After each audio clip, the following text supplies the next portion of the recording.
This is the April 1st, 2025 regular meeting of the Chatham County Savannah Metropolitan Planning Commission. The Planning Commission consists of Ms. Karen Cherry, Chairwoman, Mr. Travis Coles, Vice Chairman, Mr. Tom Wildwoody, Secretary, Ms. Lorraine Bowles, Treasurer. Board members are Mr. Dwayne Stevens, Ms. Tracy Ammon, Mr. Joseph Irvine, Mr. Michael Kagler, Miss Amanda Wilson, Mr. Jay Mulder, Mr. Jeff Motricia, Mr. Joseph Welch, Miss Corinne Ross, and Mr. Stephen Flood. The MPC Executive Director is Melanie Wilson. Good afternoon. The April 1st, 2025 regular meeting of the Chatham County Savannah Metropolitan Planning Commission will now come to order. We're going to take a moment to say the Pledge of Allegiance, please. I pledge allegiance to the flag of the United States of America and to the republic for which it stands, one nation, under God, indivisible, with liberty and justice for all. All right, thank you. For staff, petitioners, and members of the public who are participating, our procedures will be as follows. The agenda is broken down into several parts. First, notices, proclamations, and acknowledgments. Next, the consent agenda, which consists of items for which the applicant is in agreement with staff recommendation and there are no known objections. This will be followed by regular business, old business, and adjournment. For each agenda item on regular business, the staff will make a presentation. The staff presentation will then be followed by a presentation from the petitioner, should they elect to do so. The petitioner will be allotted a time frame of no more than 20 minutes. The board may then ask questions of the petitioner or the staff for clarification. Afterwards, the floor will be open for public comment. If you wish to comment on the item that the board is considering at the time, members of the public that are in person must fill out a blue speaker card and please give it to staff. If you're participating virtually, use the raise your hand feature on your screen. Do not use the feature until the item you want to comment on is being considered. At the appropriate time, you will be recognized and staff will unmute your microphone. At the end of your allotted time, as determined by the chair, your microphone will be muted and the chair will recognize the next speaker. The total public comment time will be less than or equivalent to the petitioner's presentation time. Therefore, for those participating online, it is important that you use the raise your hand feature during the hearing on that item if you want to speak on a petition. Once the floor is closed for public comment on a petition, no additional public speakers will be allowed. If you are not certain you want to speak on a topic, please still use the raise your hand feature, or if in person, fill out the speaker card. You'll have the opportunity to decline when your name is called. After public comment, the petitioner will have the opportunity for rebuttal and then address any additional needed questions by the board. Finally, the board will take action. And the first item on the agenda is approval of the agenda. Madam Chair, I think that to approve the agenda, we need to pull Highgate, or bring Highgate back into the regular agenda. So Coles make the motion to bring the 3400 Highgate Boulevard, item number 4, into regular agenda, and it will follow the Old River Road item. Follow Old River Road or come before it? Follow. Okay.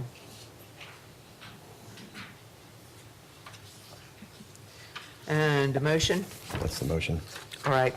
The rest of the agenda? We need a second on that. Do I have a second? Second. Plunk. Okay.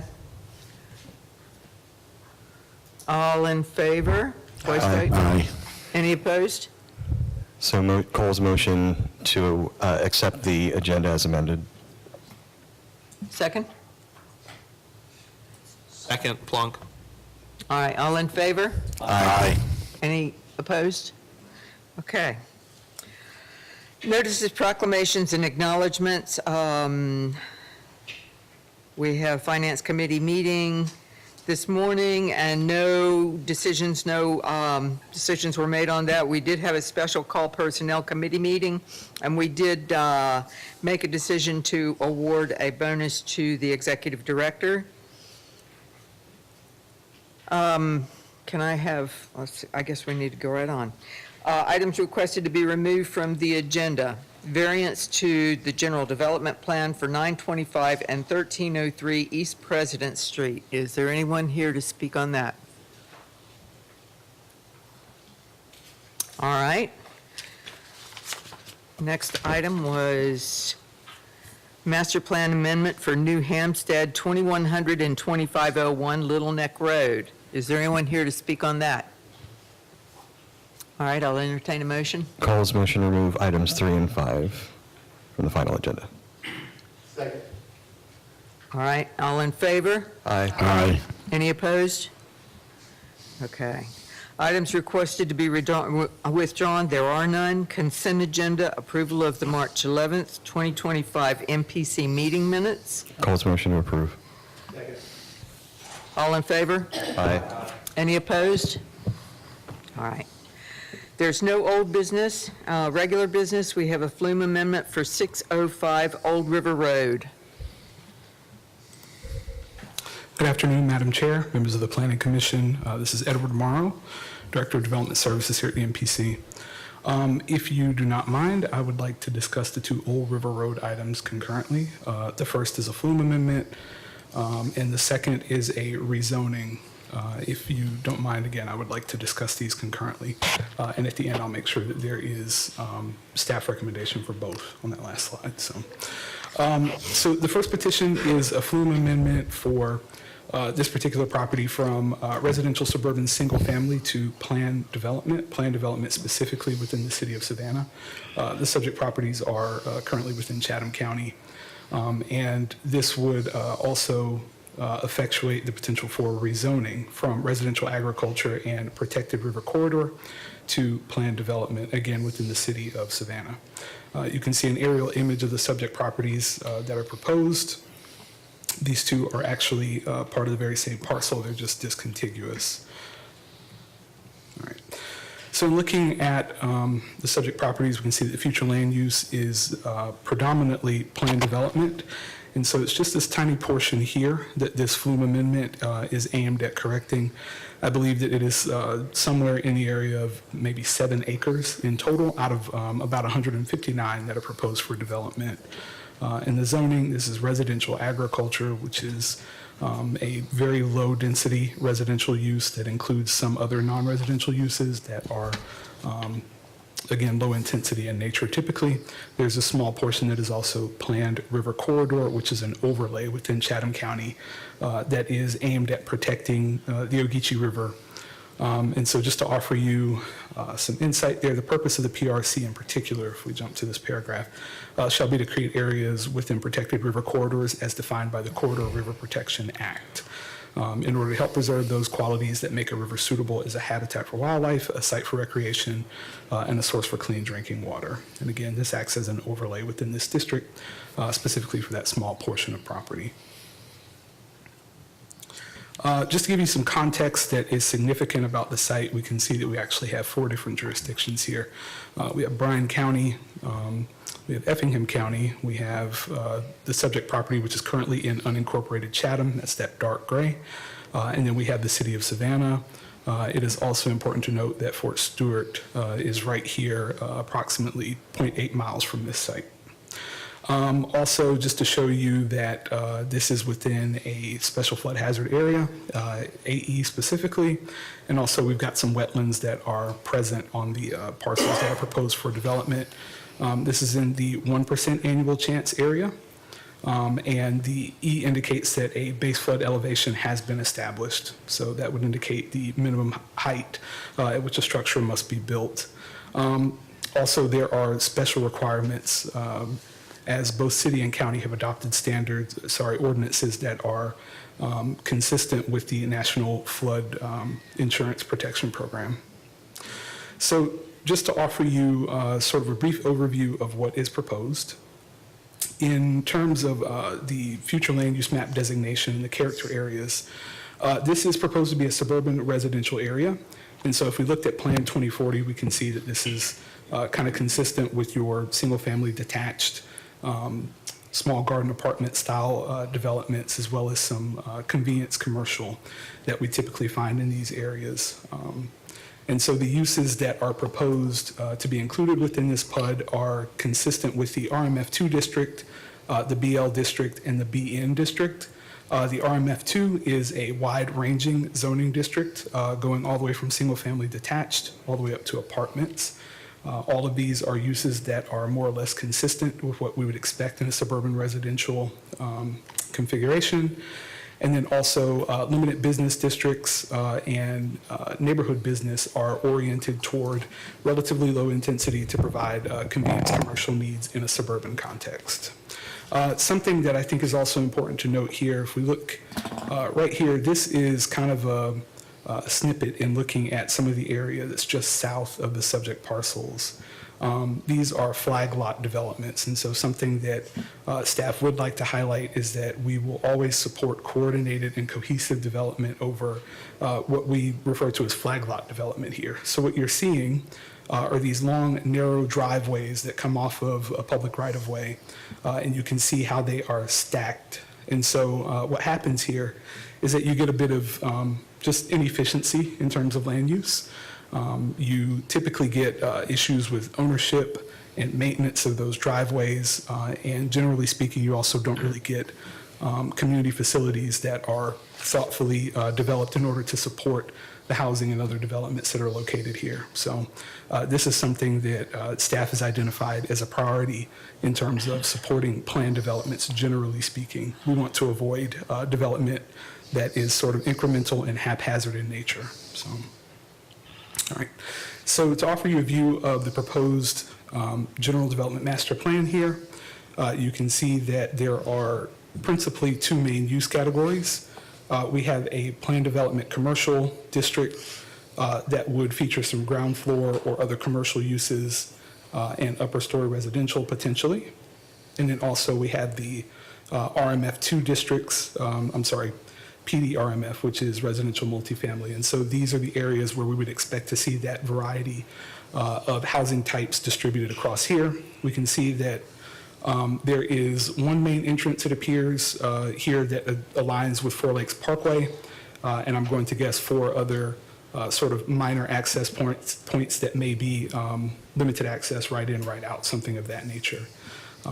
And so the petitioner has also provided a preliminary development schedule that has been developed in correspondence with the city's engineering department to understand how it is that we should see this development unfold and what the delivery schedule would be over the lifespan of the PUD.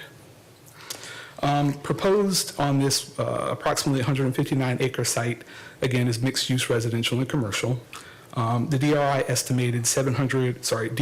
data estimated 716 AM peak trips and 915 PM peak trips based on anticipated maximums of 1,665 dwellings and a maximum of 50,000 square feet of commercial space. Again, these are maximums and not necessarily specific requests. At the point that right-of-way encroachment permits are sought, we are likely to also see the requirement for a traffic impact analysis. The 2050 STIP rates the Old River Road level of service as C or better. We obviously still need much interjurisdictional coordination, however, to ensure that we're seeing our roadway improvements that are consistent to keep up with the pace of the development that is proposed here. The general master plan also does include some buffers, 8.7 acres of open space, and what is currently identified as 59.4 acres of aquatic resources, and this is principally wetlands.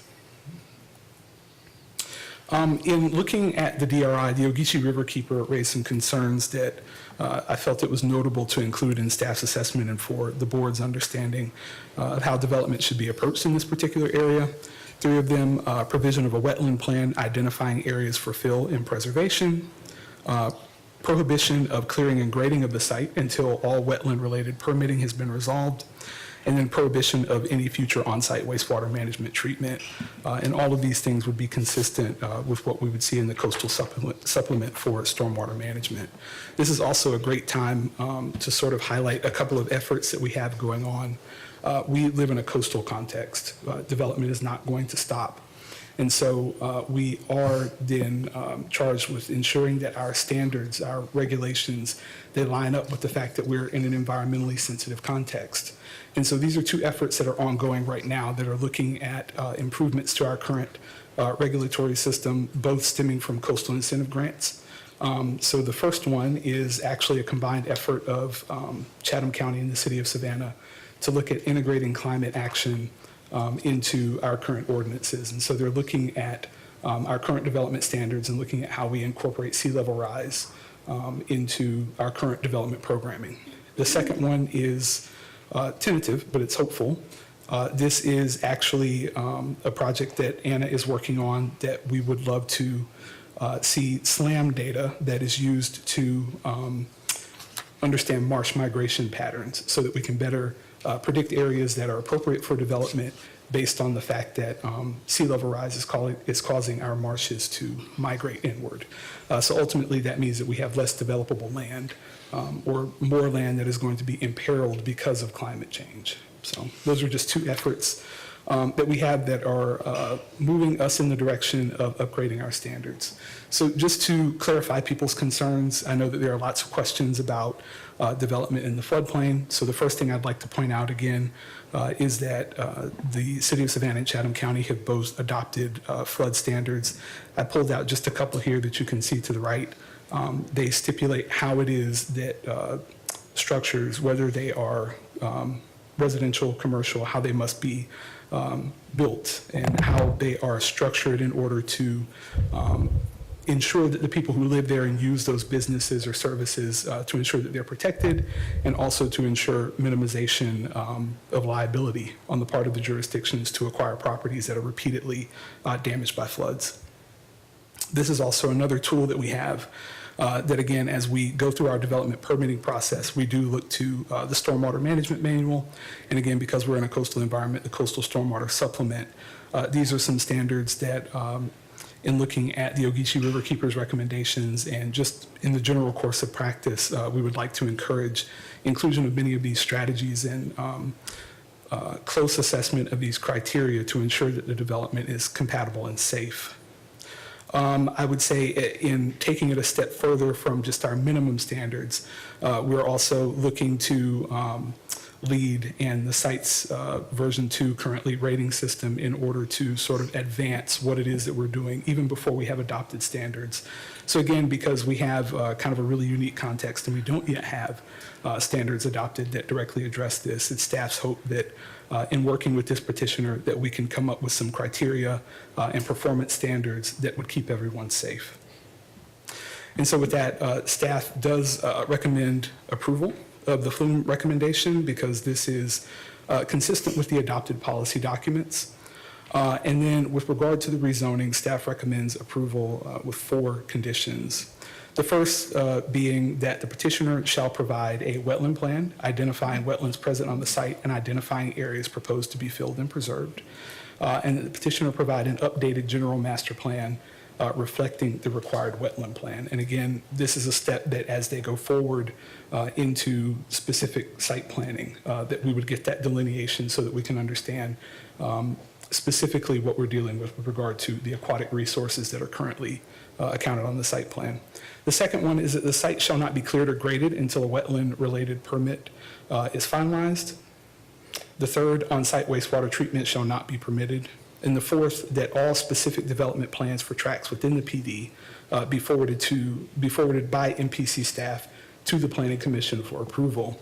And so what we would expect in forwarding those is the board to consider things like minimum open space that's required, minimum design standards for stormwater ponds, pervious and impervious surfacing, and the rate of post-development runoff, again, site by site as these are coming in.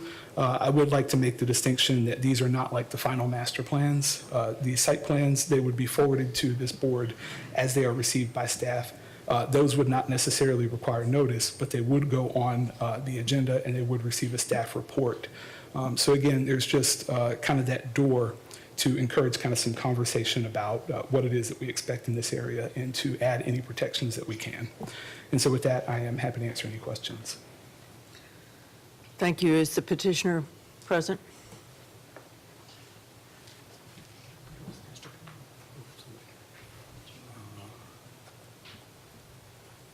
Does that work? That's good.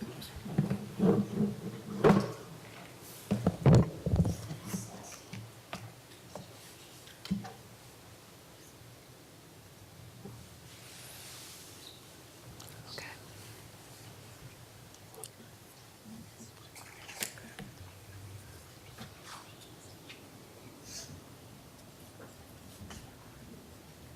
Whose are they?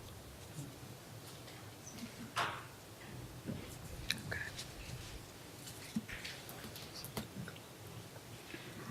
Do I?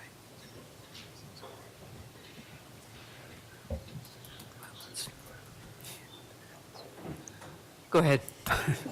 Sorry. Thank you, Ms. Jarrett. I didn't want to interrupt what was going on up there. For the record, my name is Harold Yellen. I'm here today on behalf of the petitioner, Farino Company. With me today is Mr. Eric Donahue, who's a principal with the company. Also with me today are Jim Collins and Ryan Thompson, who are the project engineers for this development. Of course, I attended the pre-meeting, and I heard some of the issues raised at that meeting. So with your permission, I'm going to shorten my presentation to allow for more time from the project engineers. I will also do, as Mr. Morrow did, I'll combine comments from item agenda numbers 7 and 8 instead of giving two separate presentations. They're really very much related. The property, of course, as you see up on your screen, at least I hope you are seeing on your screen, is approximately 160 acres. It is located on Old River Road, and it is across the street from the entrance to the Savannah Chatham Manufacturing Center. The property is zoned RA under the Chatham County zoning ordinance.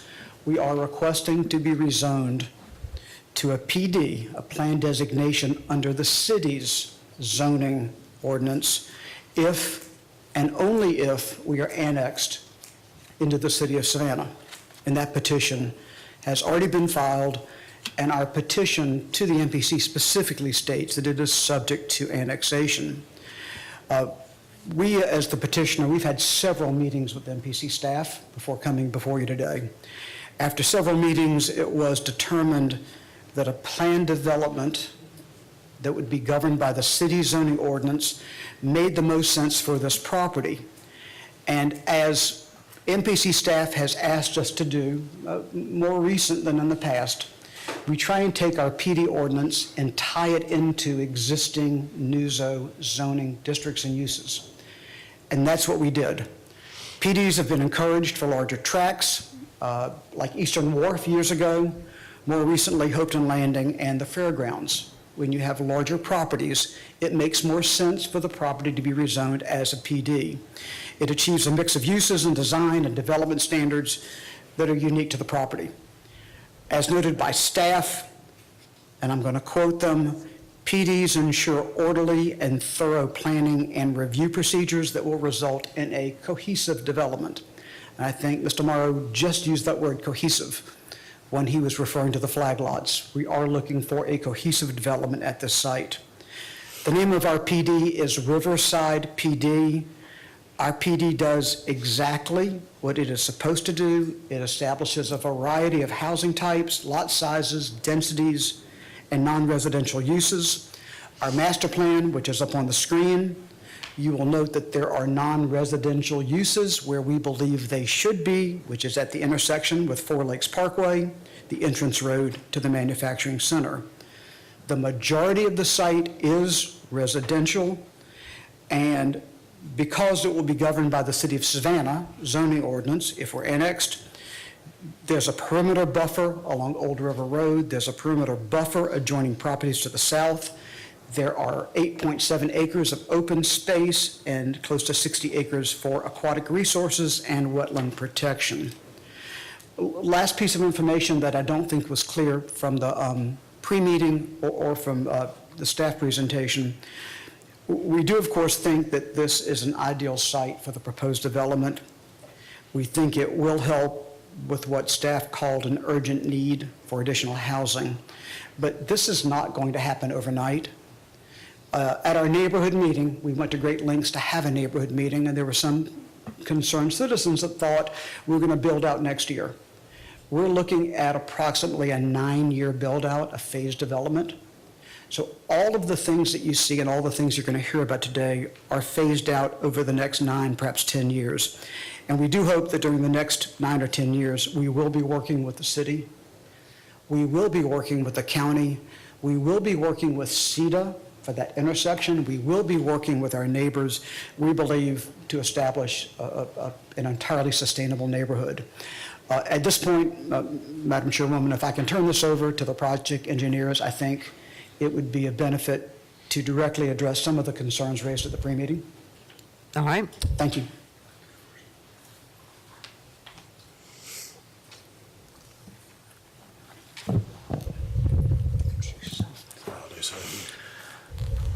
Good afternoon, Ryan Thompson. I'm actually not an engineer. I'm a landscape architect and land planner with Thomas Nutt. And Mr. Jim Collins will be up here in a bit to be able to speak a bit about the infrastructure and some of the other items. But Harold did a great job of explaining kind of how and why we landed on the plan and the uses that we're proposing. We do recognize that this site is unique from a standpoint of being adjacent to the river, being within the floodplain area. And that's actually purposeful as to how we landed on the uses, going to a bit more of a vertical abilities related to the uses we're proposing. Obviously, the map you see doesn't give you a great context of where the site is, but hopefully you're all aware of it. But for those maybe that aren't, Four Lakes Parkway feeds the Savannah Chattel Manufacturing Center with thousands of jobs planned there. So the kind of burnt oranges area is the area that we are proposing as a mixed use area.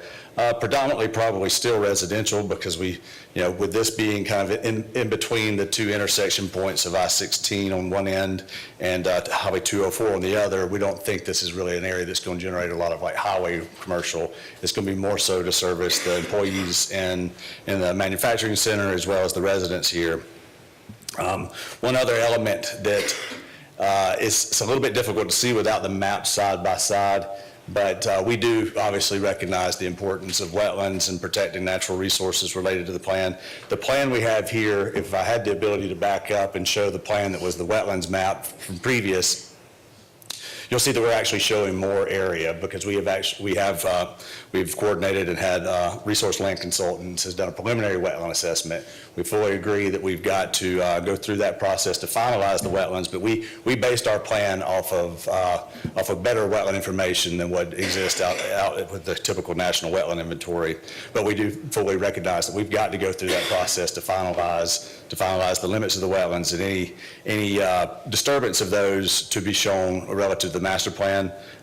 We are proud that typically we're fairly conservative with that assessment, that usually the limits will reduce a bit, but I don't want to mess with the map. But if you can remember some of the first slides there that Edward showed, the wetlands were kind of limited just to, there we go. Yeah, so well, see if I do this without messing with it. The wetlands were limited just to this based off of the National Wetland Inventory, but we are recognizing that there's likely some additional wetlands that we're planning around related to the site.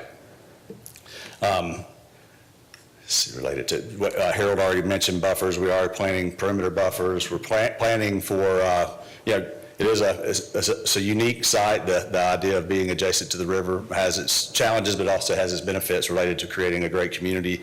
We're planning to put the majority of the growth toward Old River Road, and there will be some requirements. Mr. Jim Collins will speak a bit about it here in a bit, but related to some floodplain mitigation requirements and efforts we have to do down toward the river.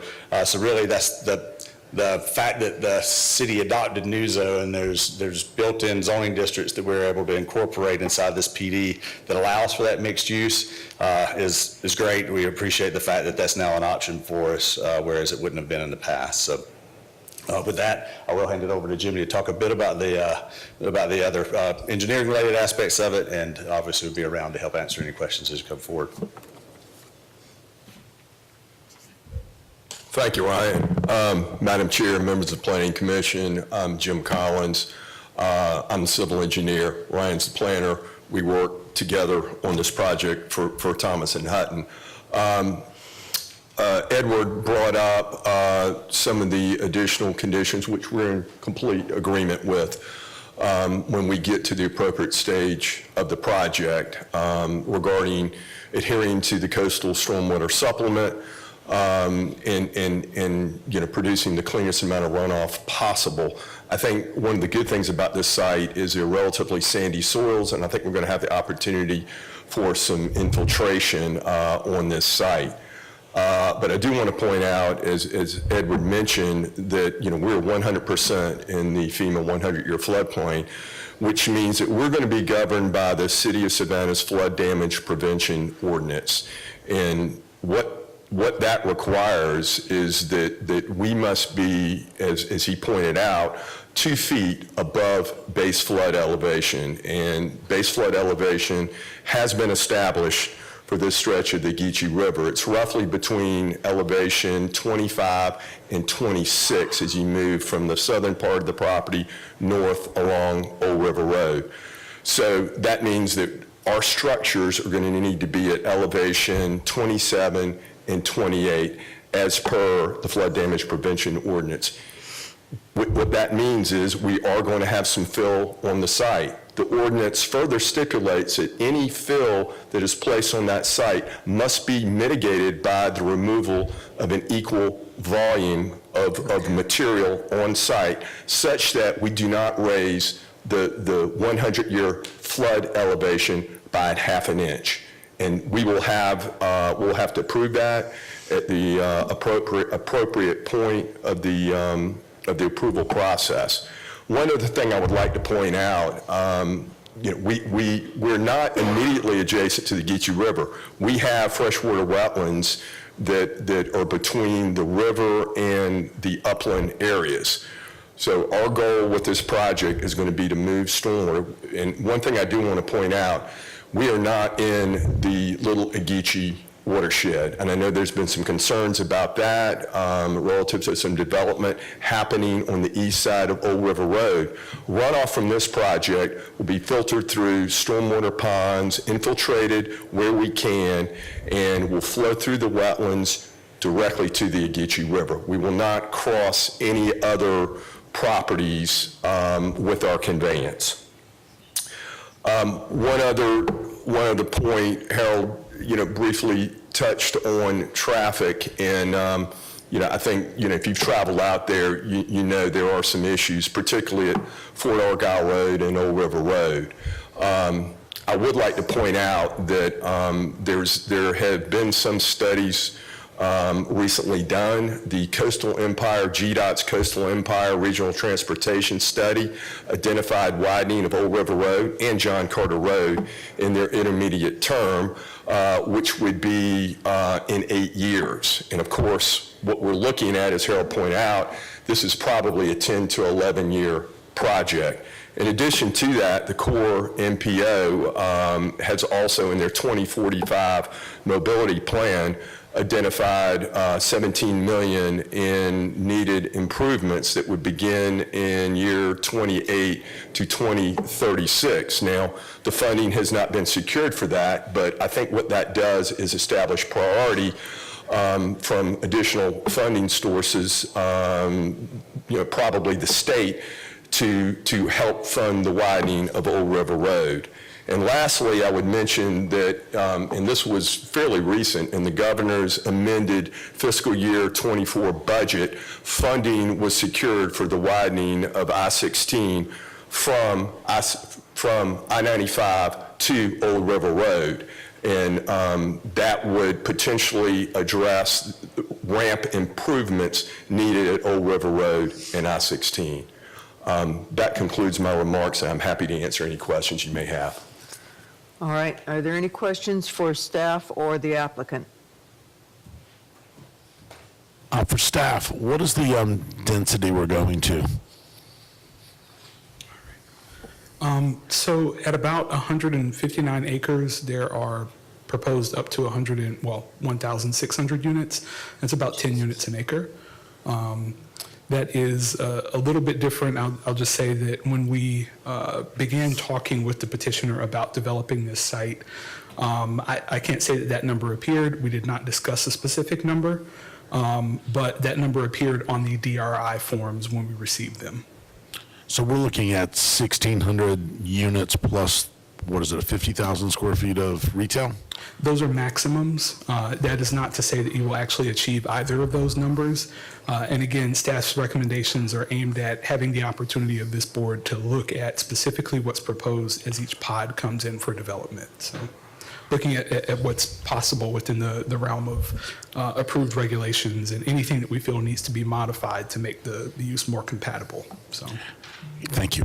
yes, sir. Go ahead, Mr. Mulder. Thank you. Mr. Moore, can you talk more about the AE flood zones and the city and county's requirements for the 2 feet over? That was a fairly recent increase in regulation, was it not? Absolutely. So the city just adopted updated flood regulations to maintain that consistency with the National Flood Insurance Program. And again, these were specifically aimed at ensuring that folks who acquired these properties remained safe, to ensure that the city limited its liability in terms of properties that might repeatedly flood.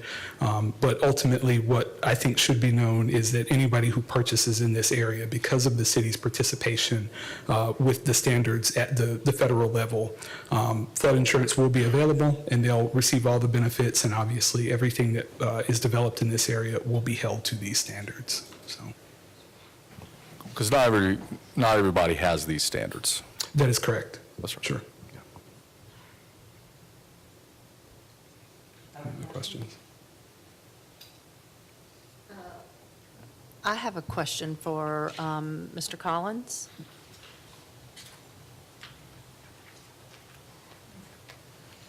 Yes, ma'am. So you talked a little bit about this development is going to be governed by the city's floodplain ordinance. Are you familiar, is the petitioner familiar with the city's flood mitigation plan? We are with the volumetric mitigation requirement. Because it specifically says that part of their objective is to implement growth management policies to guide new developments away from current or future high-risk areas. So, and we know that this is and I believe you live out there on the Old River Road, right? My partner, Ryan, he lives in Effingham County, a little further north. But I was out there the days August 10th and August 11th when the river was staging up, so we could actually monitor the impact on the land. And you talk about the watershed going off into the Ageechee, but when it breaches Old River Road, which it does, it goes off into the next basin where there is continuous problems with all kinds of downstream conveyance in that basin. Is that correct? Yeah, there was a spot, and I actually took some photographs of it a little further to the north, and I think it was adjacent to Mr. Stokes' property, where there's a depressed area that was pushing water across Old River Road. And looking back at the LiDAR topography, it looked like it was about elevation 23, maybe 23 and a half at its maximum stage. So that was the one area where it did, indeed, I don't know how much water pushed over there. It was a pretty narrow slough, but it did crest Old River Road at that location. And at Joiners, it crested at that intersection of John Carter and Joiners. Okay, yeah. I didn't see that one because I couldn't get all the way down there, but Exactly. I did see that one. Yeah, no, unless you had a canoe. But, okay, so it does, even though y'all are going to be discharging it's going to go towards the river, but there is a problem of, when it breaches Old River Road, it goes into the other basin. Correct, yeah. Okay, and Another part of the mitigation, the city's mitigation plan is to enhance drainage systems and maintain programs to unclog and clear drainage. But right now, I'm not sure that, because the progress, it says, as the stormwater resources have otherwise focused on just basic residential complaints rather than enhanced programs out there. Are you familiar with any enhancement of drainage programs out there? Well, I know there's a study in the Little Ageechee Basin that is ongoing. There's some improvements that were recommended with that. Again, that's east of Old River Road. Right, but nothing's been implemented at this time? Not to my knowledge. Okay, and we talk about, this is a 10-year build-out project. Approximately, our best guess at this stage. 9, 10. My concerns is that with climate change, we know that the storms are getting worse. So in 10 years, we're projecting, storms to be more severe and more frequent. And I think that when we talk about the 100-year flood, the floodplain, it's a little misleading because it's implying that this area only floods once every 100 years. But the actuality is that the flood risk over a 30-year period is actually 26%. So a 1 in 4 chance of flooding. And this property is 100% in the floodplain. That's correct. That's correct. Okay, 100%.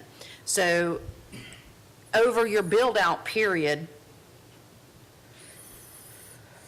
the storms are going to get worse, and they're going to get more frequent. And in a community that's already having drainage issues from the west side of Old River Road to the east side of Old River Road, and there hasn't been any movement with the city or the county to get the ball rolling. And the drainage study, I believe the West China drainage study was complete in 23? Is that right? I believe. Anybody? I don't know. I think it was 2023. So is there any improvements that if you were to build that you would be able to mitigate all of the issues and concerns? Well, one thing I would say, and you're absolutely correct, regarding the intensity of storms, I think, the city taking the lead with the flood damage prevention ordinance and baking in that additional foot does provide a hedge against that. One other thing I will bring up is the NOAA has been developing a manual. It's the manual we use. We call it IDF curves, intensity, duration, frequency curves. And that process was started in 26. My understanding is a draft of that document is supposed to be released in late 25, early 26. And the intent of that is to address the intensity, the increased intensity of those storms. And I would imagine, as has been the case in the past, that the local jurisdictions would adopt that. That's sort of the Bible that we use. So that is something that's going to be coming out very soon to address the concerns that you raised. But should we get those results in? Well, we'll be designing by those standards for our stormwater conveyance. But I will say, and we did some research because when you have an event like Debbie, I actually want to go out there and see the impact that it has. And we pulled some NOAA data, and at Morgan's Bridge, it got to elevation 20.3, and that was the highest in 76 years. At Dasher's Landing at Highway 80, it actually got up to 35, right at 35, which was the third highest stage in 99 years. So when I look at the elevations near our project and where the river broached or breached Old River Road and crossed it there at elevation 23, that made sense to me. And, us being at elevation 27 with our structures, again, this event, based on wherever the location was, has a different return interval, but this was a fairly, extreme event. So, in that particular case, we would have been 4 feet above the stage elevation of the Geechee at the location of our development. Of your development, but I'm also concerned about the surrounding community where when developments go in and water is displaced when you build in floodplains. It is, which is why you need to adhere to volumetric mitigation in removing an equal volume. It's just like putting a cube of ice in a glass of water. The water's going to rise, so you have to pull out another cube of ice. That's the best analogy I can give to it. So, that's how we mitigate for that, and I think we're going to have additional standards from NOAA regarding rainfall events that will take in the increased intensity that we're seeing. Are you going to take into account the developments out there that that maybe their drainage plans did not go according to their plan and has caused a rise in the levels out there? Well, we're only, if we had off-site conveyance, which we were, if we were conveying our stormwater across other properties, absolutely, we would have to take that in consideration. But in this particular case, our runoff's going to be directed to the Geechee through stormwater management facilities. Now, if we were involved in the project, yes, we absolutely would. Okay, thank you. Other questions? I have some questions. Regarding the stormwater runoff, if it's going back to the Ogeechee River, how is that going to affect the Savannah-Ogeechee Canal system and the archaeological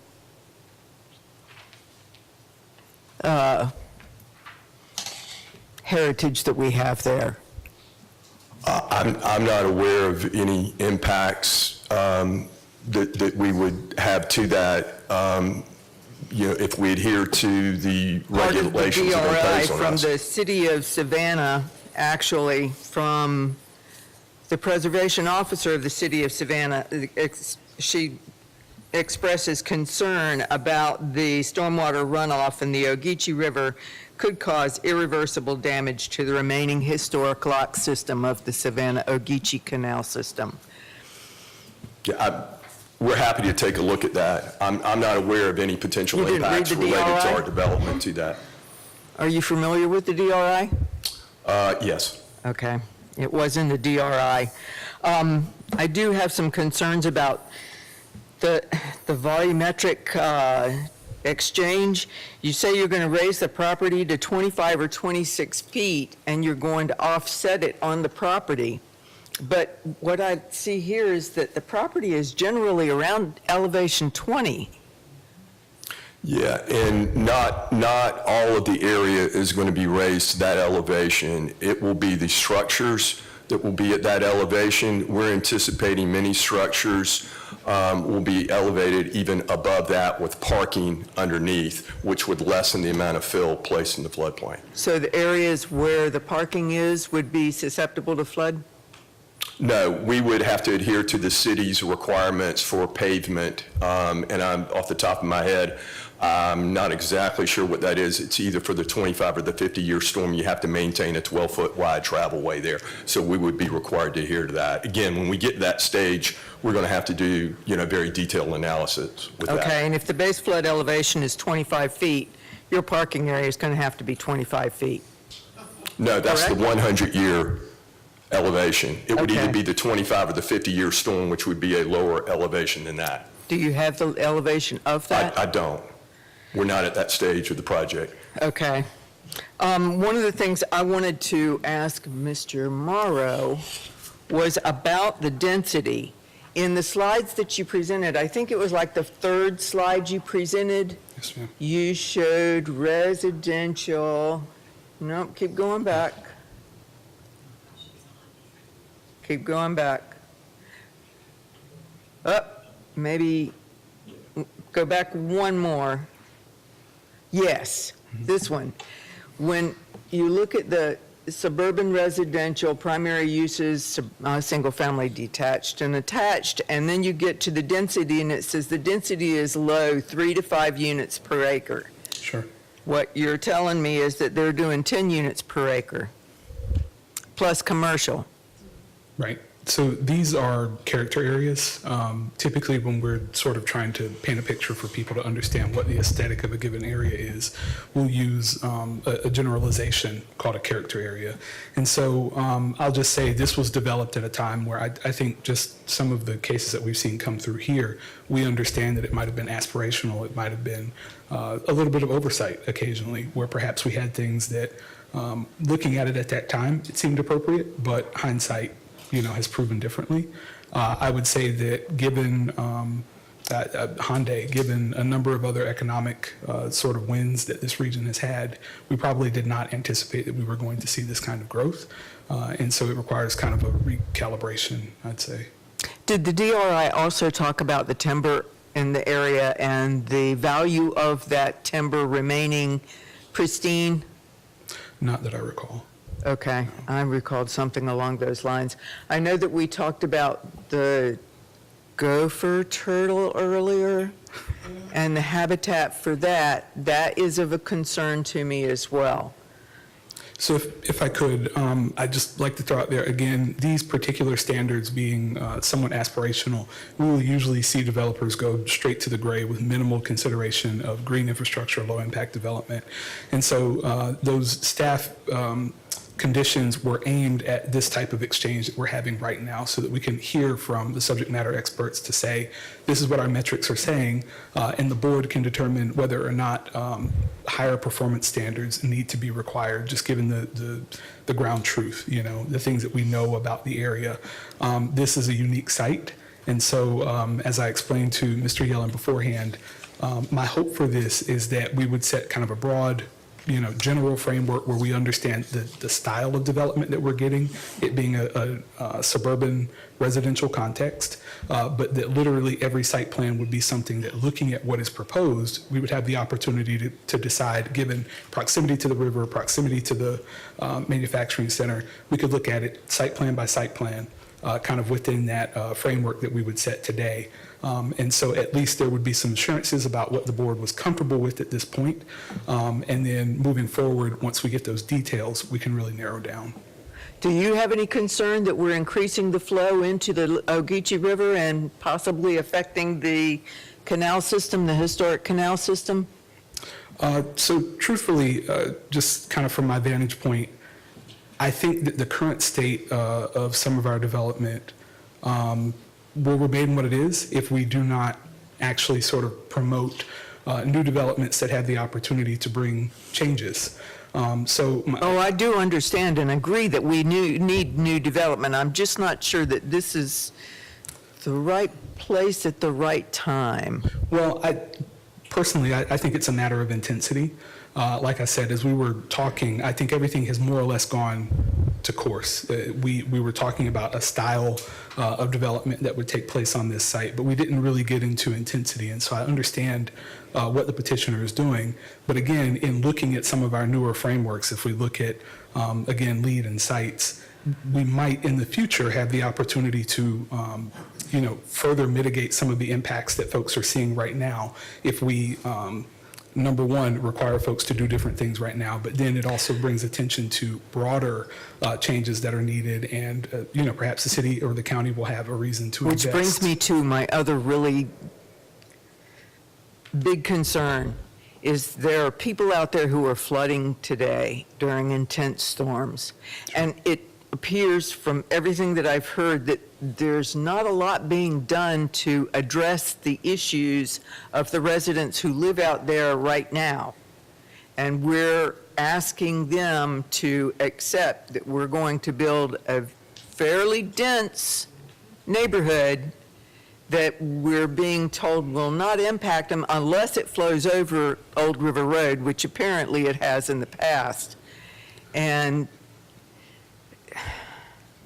I just really have heartburn trying to move forward with a project that may exacerbate the problems that exist in the area. I think it's a matter of design standards. I agree, but If we adopt the correct standards. Also, just to note, this is a request. This board has the ability to say, maybe this is too intense, maybe we need to scale back just a little. But that's also, any of these things are within the purview of this board to make a recommendation to the actual legislative body, so. all right, thank you. Any other questions? Go ahead, Mr. Stevens. Mr. Morrow, don't sit down yet. Speaking in regards to density and not having been able to anticipate the growth that we're getting because of things that have come to this area, is there some type of formula that now that we have some type of projections on the type of growth, is there a formula in your wheelhouse that can allow for you to calculate what that density calibration should look like in those character areas? I will say that as we're looking at this, we do look at analogous cities. Obviously, in every context, you can always find an analogous situation where you have a plant to relocate somewhere or some other change that kind of fundamentally alters the way that a region is functioning. So we are looking at analogous cities that have gone through similar things, and we'll see some sort of tweaking to our character areas and what we sort of understand as being appropriate as we go into the comp plan process. Okay, I appreciate it. Sure. Go ahead, Ms. Bowles. My concern is not only the development in the floodplain area, but specifically that there is an overlay that exists. And can you speak to, or even the developer to speak to, how do we address, because I think what we're asking us to do is to ignore the overlay in order for this to move forward. So if someone could address that, please. If I could just pull that up quickly.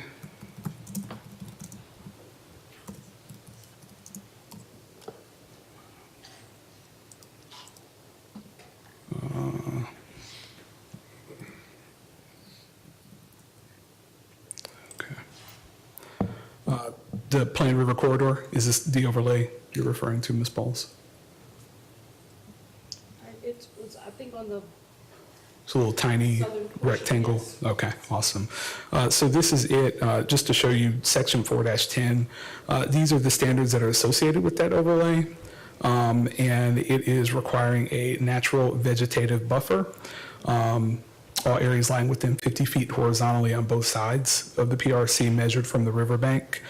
The uses are those that are permitted in the underlying zoning district, single-family dwellings. It's got some special circumstances there. Again, timber production, provided best management practices are used, and drinking quality. So these are standards that, again, are aimed at kind of maintaining that environmental aesthetic. Again, the staff recommended conditions are aimed at having the opportunity to look at each individual site plan and to understand how the use that is proposed within that pod is going to interact with the most environmentally sensitive areas along the river corridor and again along the wetlands. So it's giving you some flexibility. We know that we want to see development. Just to put this in context, I would expect well over 100 units at 159 acres, just gross, even after you take out all of the driveways and all the other sort of ancillary stuff that comes with developing a parcel. You're going to get potentially over 100 subdivisions that would be, legal by right now. And to imagine those as some form of either flag lot or uncoordinated development, or they are coming before this board asking for variances in the form of a non-conforming subdivision, things of that nature. Not speaking specifically to favoring any intensity of use, but staff supports a character of use in this area. So again, just keep that in mind. We want it to be coordinated. We know that it is going to be suburban in nature, just given the context, and just setting up guardrails to ensure that what comes in the future does take the context into account. Yes, ma'am. Other questions? Go ahead, Ms. Amick. I can't help but think about Pooler and what a freaking nightmare that is. And this can be the next upcoming nightmare because I've looked on Sages and it seems to be surrounded by vacant land that can grow and grow and grow. It's currently zoned R2? RA, residential agriculture. RA. What does that require in terms of single-family dwellings? What does that allow? Yes, so RA, we call it a holding category, generally speaking. But in Chatham County, you're looking at approximately an acre to subdivide for a single-family parcel, just because most of these require a septic tank and replacement drain fields. So 2 homes per acre? Essentially, yeah, 30,000 to 46. And converting this zoning to PUD, you said up to 10 per acre, That is the proposal. That's the request. which is 0.2 of an acre point per home, which In is gross. sitting on top of each other tiny. Is there a way to limit that number? Yes, absolutely. This board has the ability to say, we think that 1,600 units is too many. You can add an overall cap. You could assess that as individual site plans come in. So just to give the breakdown, we're looking at a general development master plan today. You can expect final master plans in the future. And staff recommends that actually each of the specific development plans, which are the plans that staff would normally approve and they would not come to the board, we're recommending that you have the opportunity also to look at those and to say, we want to look at the performance standards of the site to make sure that we're not, causing issues in one place or another. And what that specific plan set does is it gives you the full stack. So you will see the stormwater, you'll see the water in the sewer, you'll see the erosion and sedimentation control plan, you'll see everything that is in that plan stack. And you'll have the ability to comment on it and say, we're happy with this, we're not happy with this. So it's a negotiation from the beginning to the end. Do you recall, I've not been on the MPC that long, do you recall us doing that, setting that kind of a condition? Not in my time. I'm sure it has happened. In looking at the history of this board, when Gary Plumley was here in particular, I can tell only from looking at litigation that there were very detailed engineering studies that were debated in this venue. So yes. Thank you. Sure. Other comments? I have a question. Is the developer here? Yes. Can I ask a question of you? Please come to the microphone and state your name for the record. My name is Eric Donahue. I'm a principal with Farina. Hey, so I have a question. I've looked at a couple of maps of the development, the master plan, and I see that there's a master plan for River Ridge. Are you planning to develop that? We were not. Initially, we were. It was on the other side of Old River Road. Okay. But when we looked at the whole project as a whole, we decided to drop that portion of it off to sort of, to address any issues that you have brought up today. We thought it was much better to keep it a smaller development as opposed to bringing in River Ridge, which would have made it much larger on that side. Okay, and from what, correct me if I'm wrong, but I believe that it was said that there is a lot of problems concerning that parcel of land over there? I don't necessarily know that there were actual problems. We could have fit enough density over there for our plan itself, but we were looking then at a much larger number we would have been asking for in terms of units. And we just looked at overall coming in and trying to plan this out and trying to stay in accordance with what we would think you guys would want, so we dropped that. I don't recall there necessarily being problems with it. Okay, thank you. Oh, you're welcome. Thank you. Other questions? I have a request. Can we look at the site plan again and then look at the wetlands that were described by Ryan Thompson?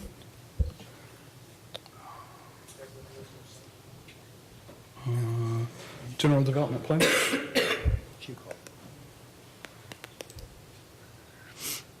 I don't think we had a standalone exhibit. It was just the general development master plan. Yeah, it was just a general development master plan, not a site plan, I'm sorry. Yeah. Okay. The area that I'm concerned about is where Four Lakes intersects with this road that looked like the wetlands were much closer to Old River Road, and that area might be difficult to try and, So yes, from the plan standpoint, the wetlands that we're planning based off of have come up the hill, I guess I'll say. Those are very defined. Can you just repeat your name for the record, please? Yeah, sorry, Ryan Thompson, landscape architect, Thomas Nutton. Yes, so from a standpoint of that, it's just that when RLC went out there, Resource Land Consultants went out there, they defined a line that's further up the hill than basically what the NW. will you be able to negotiate that intersection? Yes, we'll be able to work the intersection in that spot. There is a, sorry, I didn't know what that was. There is a pocket of a depression there that we're unsure of whether or not it's a wetland, but it's not connected to the bigger wetland system. It's an individual piece there. If you're talking about the green space that's there right across from the entrance. All right, thank you. Yes, ma'am. Anything else? All right, I have several citizens who would like to share their thoughts or ask questions, one of whom has brought pictures.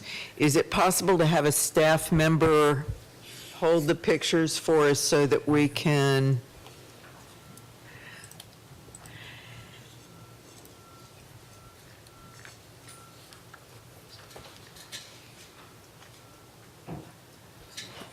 All right, Ms. Joanne Cottle? Cottle. Sorry. If you'd say your name for the record, please. Joanne Cottle, and I live at 108 Huckleberry Road. I've been in here before, and I was at the community meeting that they held, and Mr. Yellen pointed out that, yes, this could be a 9 to 10-year project. It doesn't matter if it's tomorrow or 10 years. It's not going to change the effect on where I live in my community. You are looking at the blue house in those pictures is my house. My elevation is 24 feet. 24? 24. The river had not actually crested at that point. It became up to the top step of my steps. We're 6 cinder block high. Our daughter built their home in 2016. She is at 27 and a half feet. It was just at her garage door. So on paper, it looks good. On paper, you can say 25 feet. I have proof. It doesn't work. One reason is because the development coming up that's in our area, when we built in '89, thank you, we were not in a flood zone. We could have built on a slab. Thank the Lord we didn't. In 36 years, give or take, this is where we are now. Because everything that's done, every tree that is cut, they're not soaking up the water, groundwater or flood water. They're not helping run it a different direction or the original direction. That river has changed over the years, how it comes through from the Ogeechee River to the backside and up and around to our property. And I'm sorry, this is so childish looking, but it's the best I could do. Fine. You do only have 3 minutes, and it looks like you have. Okay. Well, I wanted to address this and the traffic. I'll do it really quick. This is where they're coming.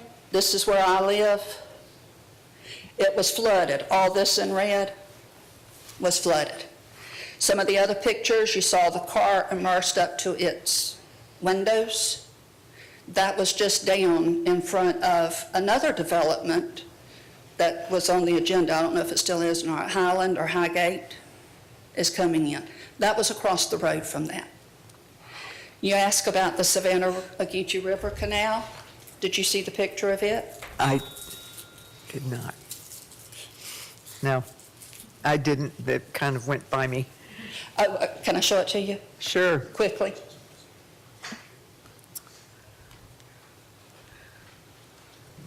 Let's let Sally show it to me, and that way you can be at the microphone. If you'll go back to the microphone and describe for me. I have it. Wow. Okay. Okay, that's your Savannah-Ogeechee River Museum. So yes, it will affect it. Okay. I can answer that for you. The stormwater, may I continue for just a little bit? I can answer a lot of the questions you were asking. I understand. Unfortunately, you have 3-minute time limit, and I should have announced that at the beginning. Would someone be willing to give up their time so she can continue? Yes, there's 3 of us. One of us. She can take my time. Okay, and your name? Thank you. Okay, thank you. Thank you very much. I'll try to make it quick. The stormwater, there's no other way. If it goes to the Ogeechee, it's coming down my road. Asphalt, I'm sure they're going to have asphalt roads in there. All of this is going to drain. I don't care what kind of system you put it through. Every blade of grass I had in my yard, every plant I had in my yard is dead since August. We're out there doing it again.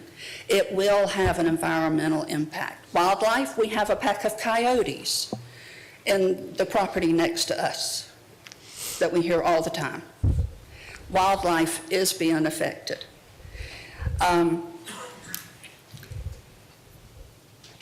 Not that this is a whole lot of that, but we even had an alligator in the driveway when those pictures were made, a 5-foot alligator. The more development, the worse it's going to get. I'm going to switch real quick to the traffic. Again, I live right at the intersection. Everybody calls it Fort Argyle Road now. Old timers call it Highway 204 and Old River Road. I pulled some records. In 36 months, there have been 85 accidents called in to 911. That does not include just the fender benders that people said, okay, we're done, we're okay. 5 fatalities at that stop sign. This development's wanting to come in with 1,600 more residences. There's a 360-unit apartment building on John Carter Road coming in. Highgate or Highland, whatever it is coming in. I have no idea, but it looks like a bunch. Their ingress and egress is coming out right in the curve where that stop sign is. You're going to put another, even the number they had, which is not going to be, if you got 2,000 units, you're going to have pretty much 2,000 cars at any given time extra to what we have. The GDOT, they have approved a roundabout to go there, but there are no funds available. We've got to have some help. They're coming. I know growth is coming. I'm not opposed to growth. But I do feel like these developers, no matter how nice they are, need to consider the community that is already there. We've been out there, some of us, 30 years. We've had property 45 years. We bought acreage for a reason. And that's what we would like to preserve. One quick point, schools are at capacity already. You can go to the Board of Education and get the numbers. There's no more room. At New Hampstead Elementary, fifth graders do not get a hot lunch pretty much every day because they run out of food. Thank you very much. Are there any questions for Ms. Cottle? All right. Can you just tell me the number of the accidents at 204 and Old River Road? What was the number? 85 was the last number that I had, and that was, I think, through 85 and how many months within? 36 months. 85 and 36 months. And how many fatalities? 5. 5 fatalities. Let me add to that, Ms. Wilson, there have been 35 accidents at John Carter and Old River Road in 14 months. Okay, that's, I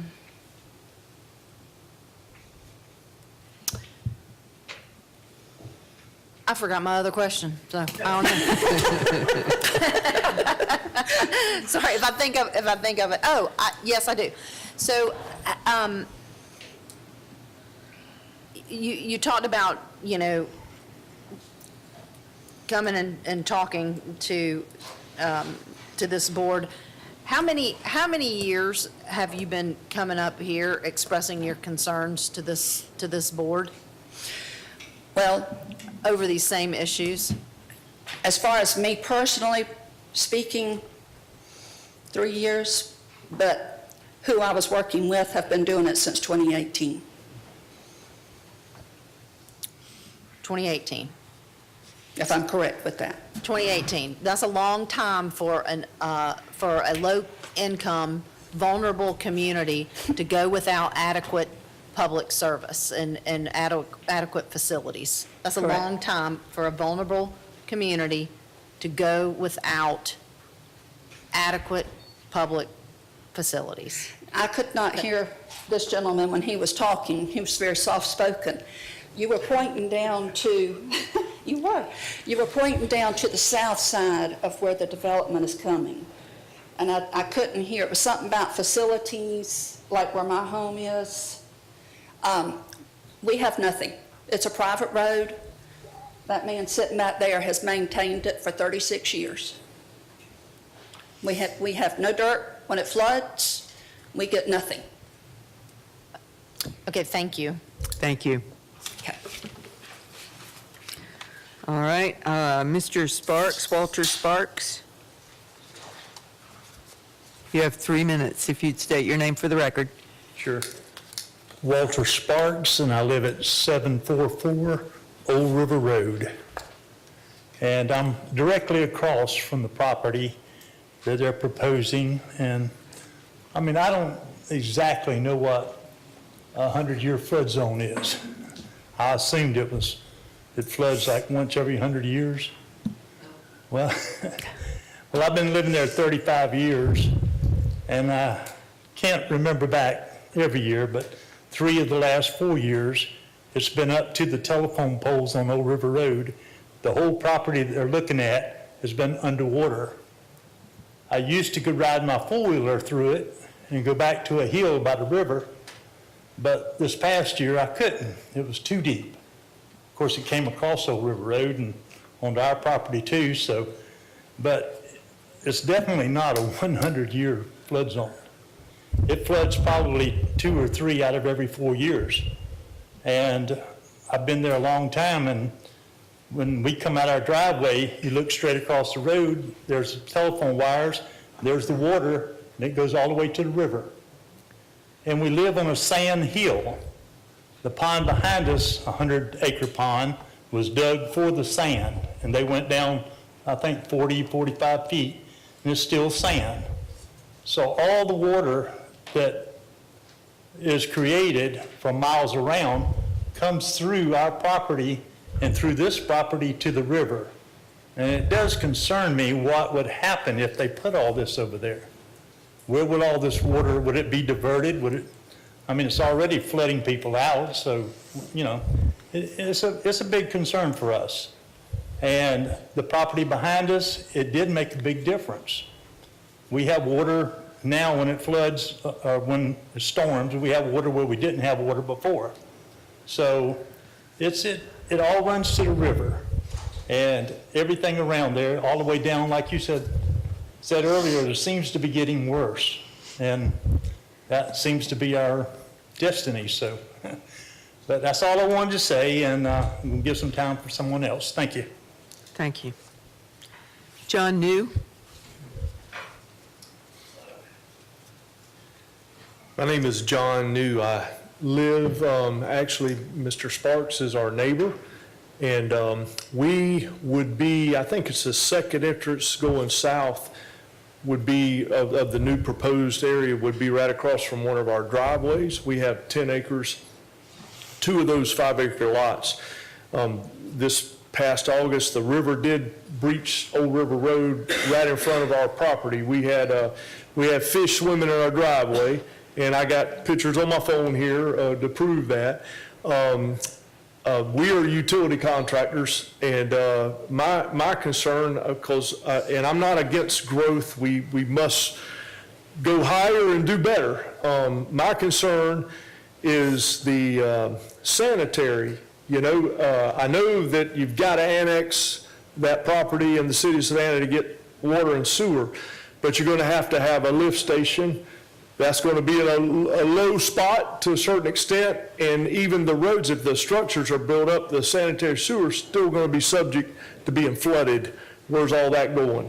And I know Fulton Love, that owns Love's Catfish, he just a few years back, he started fishing for catfish out of the river. He hadn't done that. He'd been buying them, and he started back fishing in the river. We have one of the most beautiful rivers up and down the eastern seaboard is right there, that Ageechee River. It's a beautiful place, beautiful property, and that's my concern is the environment. And yes, that river floods. It's like my neighbor said, you can pull out your driveway, the sun's setting on the west, and you can see the glitter of the water when the river gets up. It don't have to be a big time flood, it can just get up, and it's across the road there. Traffic issues, I'm not going to reiterate that, but and I'm going to stop, let somebody else have a chance, but thank you for your time. Thank you. Judah New? Yes, my name is Judah New. I live at 706 Old River Road. My dad's neighbor, that was my dad that just spoke. I just got 3 big concerns. He kind of hit them. I eat catfish out of the river, and it's already kind of iffy right now whether you should eat them or not. And I'm about growth, man. I am. All that stuff's going to go right into the river, and if it floods a lift station, that's going right to the river. It's going to be in my driveway. I'm not really down for that. I just don't see any other way to really do. I just don't think it's the best spot. That's just me. And then not only that, the traffic. We already got that the warehouses in the back is right behind my house. There's 18-wheelers, don't miss it, man, and they're just flying up and down the road going 65, a lot of times going 70, right outside my driveway. Old River Road, I mean, if you're bringing 1,600 houses, that's a lot for a little 2-lane road. And then the other one is 10 years of development. I don't want to necessarily live in front, I don't know who would, of 10 years of construction zone. That's it. That's all I got to say. Appreciate it. I have a card here from an Ann. If she'd like to come up and speak, we would need you to give us your name for the record, please. Well, my name's Ann. I'm going to say Anna, and I'm going to say... Your last name, please. I'm going to say part of a shell company, like most people maybe in here are. Okay? Anyways... I'm sorry. I'll say Hickey. Anyway, when I ask a question, I've asked to redeem my time back. Is that okay if I speak to the petitioners? No, you need to speak with us. Only to no petitioners? Okay. Because first of all, he made, I was going to ask him, and I guess everyone else out there too, did they know what the river basin is and where it's at? So river basin? That's a question I would like to answer. Yeah, where the river basin is for the Ageechee River and where it's located at. They should know, everyone should know that. It's easy. And also, the guy, I can't remember your name over there. Yeah. He mentioned that the Ogeechee River goes north. No, there's no river in the United States that runs north except for one, okay? And it's not in Savannah, okay? That river runs south. It does. And also, I've seen there's a conservation easement for the new homestead. I think it was done back, I don't know if y'all are familiar with that or not. There was some figure eight, y'all know figure eight? And then New Hampstead Holdings. Well, I've got the books, the deeds, and everything else, and also where, you know, the city of Savannah was excited to get 800 and something acres to protect us. It has riparian rights in there to protect everyone from riparian rights. Mm-hmm. Do you know what that is? Mm-hmm. Okay, so, and I'm sorry, but water cuts like a knife when it goes, cuts like a knife, okay? And so when it can't go north, it's impossible, okay? So from the Morgan's Bridge probably to the canal, it probably is at least, I would say a 25-foot drop, okay? And the river rises all the time up there, okay? When everybody else is enjoying their lives, the river always rises. My family's been up there for 250 plus years, okay? I know where it rises at.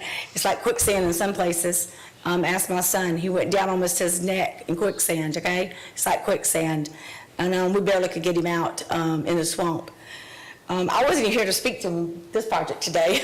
It's another project, okay? It's basically the whole entire area with the deeds down to where, you know, Carter Brothers, y'all heard of them?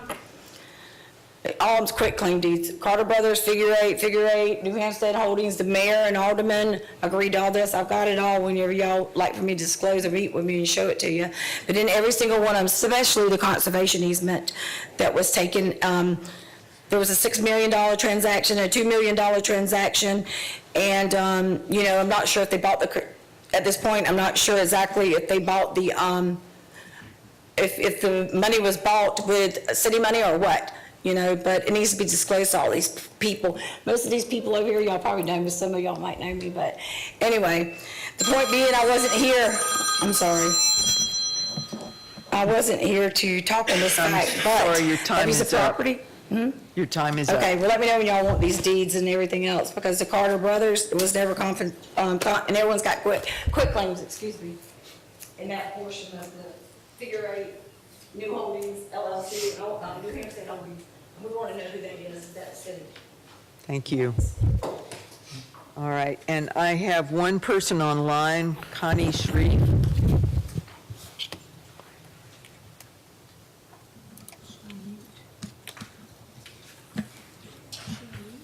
Problem, I think Heinz trying to get her. Hello? Hey, how are you? I'm fine. Could you state your name for the record, please? Connie Shreve. All right, go ahead with your comment. You've got 3 minutes. Okay, so I'm Connie Shreve. I live on the Ogeechee River. I actually own a piece of property on Old River Road. In August, when the Ogeechee River flooded, my son took his camper and went over there to Old River Road where he flooded, right at the corner at Joiner's Corner. So yes, it does flood there. And I appreciate Joanne and whoever the other woman was that was trying to talk about Savannah Ogeechee Canal. Anything that is developed on the river affects the downriver. Our Clean Water Act was adopted in 1970. There are a lot of things that need to be changed at this time. But after this major disaster we just had in August, the city of Savannah and the MPC needs to use their common sense about developing on the Ogeechee River. I am an outfitter since 1995. I have not rented a boat in many years, and whoever's name was that was trying to calculate the flooding, it floods every year. In fact, it's flooded today. So Savannah Ogeechee Canal trails are closed today because the river's across the trails. It's just getting off my river lot here at Morgan's Bridge today. So when they say that it's minor river flooding, it's already over my river lot here at Morgan's Bridge. Anything that is done upriver from us affects us downriver. Just Hyundai taking out 3,000 acres of trees has already affected us. none of us would have been flooded like we were in August if those trees wouldn't have been removed on the river. The city of Savannah used to be the best well-planned city in the whole United States. I think the MPC and the city of Savannah, Chatham County needs to go back to the drawing board and start over. We're the lowest area on the southeast. Well, Florida might be lower than us, but we are the low country. We cannot keep developing our wetlands. We can't keep doing mitigation and trying to rebuild wetlands. Redeveloped wetlands are not wetlands. The soils they bring in to reestablish wetlands are not soils to be used for wetlands. We don't have enough inspectors anywhere for any of these developments. And whoever's laying Your time is up. sanitation. I appreciate your comments. It's gonna have to be pumped. Thank you, Ms. Reeve.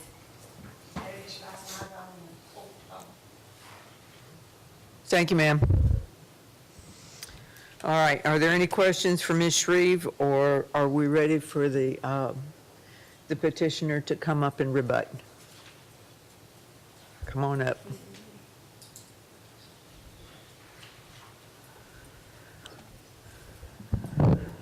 Thank you, Madam Chairwoman. I just don't want to lose track of the petition that's before you today. The petition that is before you today is for rezoning to a planned development. It is not a site plan.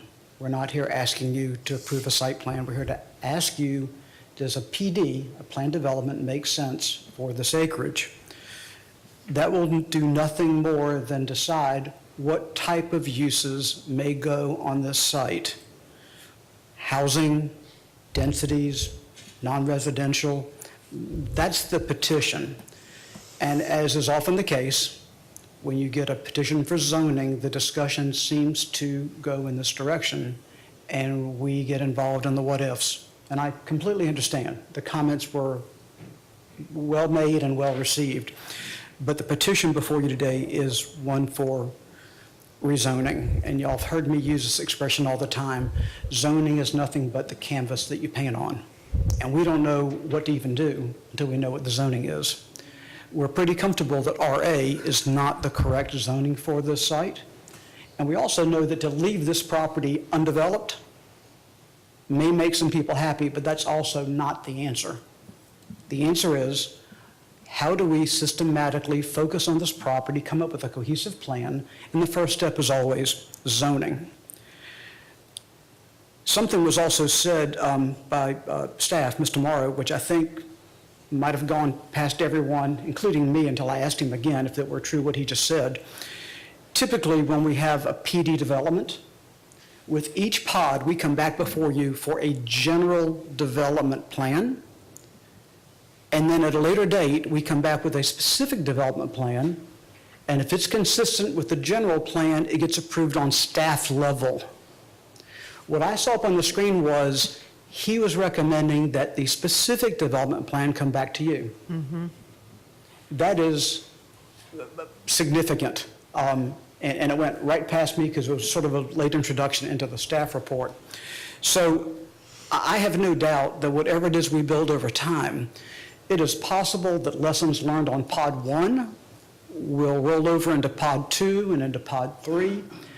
But the ultimate control of what we build and how we build it remains with the Planning Commission. So we don't get to leave this room with zoning and run out and get a building permit. Hardly the case. This is just step 1. My third and final point is there seems to be a lot of questions. I was at the pre-meeting, and I've heard the questions there and the questions here. We are happy to continue this petition for a reasonable amount of time, but we need to know what it is that you need. What is the data that you need? There's a lot going on here, and I can tell you that it's been a pleasure working with Farino. Farino every step of the way, and that's the Farino company. There you are. Eric Donahue has been asking at every turn, what's the right thing to do? What should we do? How should we do it? He is not coming in here trying to bulldoze his way through. He's asking all the right questions. But I want to make sure he understands what it is that you want to know if this petition should be continued. So I stand before you today to say, we do not have an issue if you want this continued. We'd love to know what it is we need to come back with, what those data points are, and we'll do it. Thank you, Madam Chairman. Thank you all for your consideration. Thank you. Any questions for the applicant? Any discussion? I have just a little bit of discussion with the consideration that this lot will at some point be developed into something.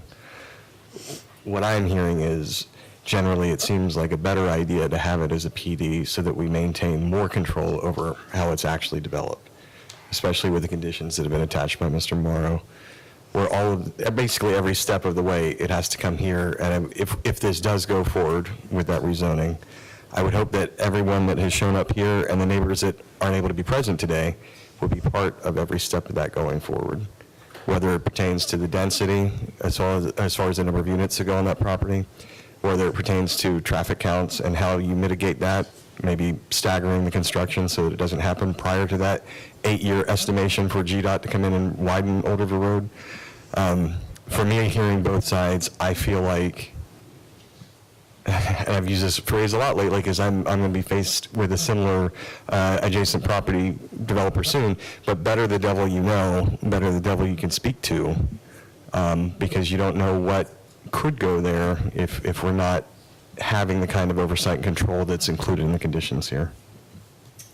Thank you. I'd like to respond to that. Wilson. So I don't disagree that a planned development is much better than just willy-nilly ad hoc, like what was in the staff report.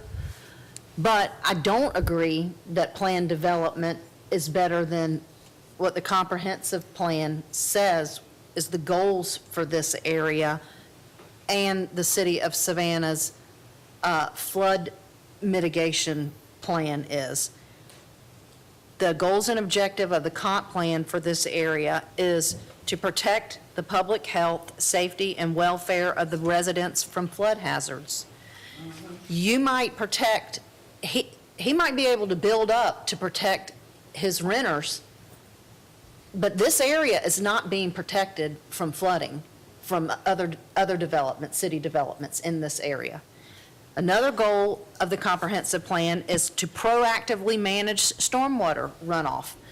Again, that's not being done. The city of Savannah's mitigation flood plan says implement growth management policies to guide new development away from current or future high-risk areas. I mean, the city's plan specifically says if it's a high risk or in a floodplain, save it as just that, a floodplain, and let the floodplain do what the floodplain do. So I don't disagree with the staff saying that a PD is better than willy-nilly. Of course, that is. But it's not better than what the comprehensive plan says it needs to be, and even the city's own mitigation plan needs to be. Any thought? Thank you. Mr. Stevens? I was going to echo Mr. Coles and then add to the idea that if we do determine this to be a PD, it does kind of start give some guide rails and or some parameters for how the city and or county or whomever, whatever governing body is responsible for the infrastructure and such, to have some type of a framework to work from, understanding what is potentially to come. But a very valid point was raised in understanding what the flood mitigation efforts are in the city's comprehensive plan, which makes me hesitate to completely align with the idea of the PD. In theory, the PD makes sense. But in the interim, in trying to get to how do we address our floodplain issues based off of what we've already established in the comp plan, and I know I'm one of the loudest ones that fusses about us putting together plans and spending extensive effort in establishing paths forward, and we immediately depart away from it as soon as the opportunity presents itself. So it puts me in a position where I am a little bit more inclined to align with Ms. Wilson and say we should be adhering to our comp plan until we have the opportunity to readjust. But I do understand the function of the PD in the event that is the direction we feel like allowing for development in that area. Thank you. Ms. Madam Chair, Bowles? I do want to make one comment about the flood mitigation plan, and those are technical aspects about how we deal with stormwater and how we deal with our wetlands in a wetland and coastal community, and how we continue to adopt better standards for building and living in a coastal and a wetland area. It doesn't mean that we, stop building or don't build in places that are adjacent to wetland. It means that we need to build better and have more stringent regulations about how we build, how we think about stormwater runoff. So I don't want to mischaracterize the stormwater mitigation plan as saying don't build, next to water. We would never build anything in this region if that were what the stormwater mitigation plan said. I think it's all very good comment, and we have to continue to think about stormwater mitigation, think about coastal flooding, think about how we're building, and that means protecting wetlands, and that means protecting and conserving spaces as well.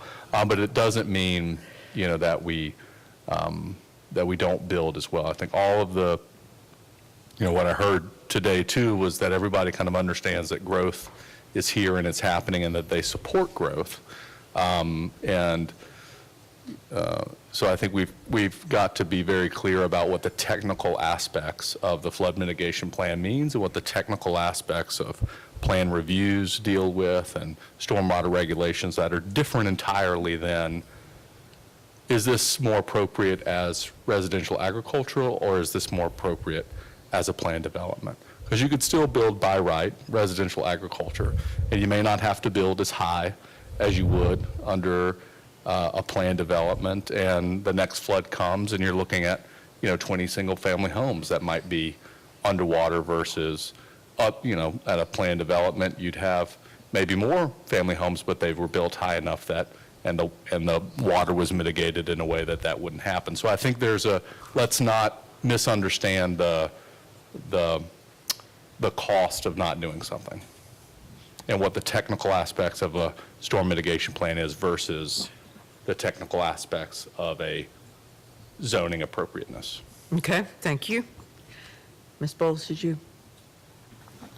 I'm so glad the city manager gave that comment, because what was on my mind is the annexation of this site from the county into the city, and how do we manage the existing conditions, flooding conditions, and, are we taking on the burden of emergency management in those areas, and, what's the coordination between city and county for addressing the existing conditions, and then what is to come? Other comments? I need another question. Mr. Morrow, if this goes forward as a PD, we're not setting density at this stage, correct? Now would probably be the time, if you're having feelings about a specific number, to express those. But it's kind of difficult to come up with a specific number when we've just been given a number and have no other options.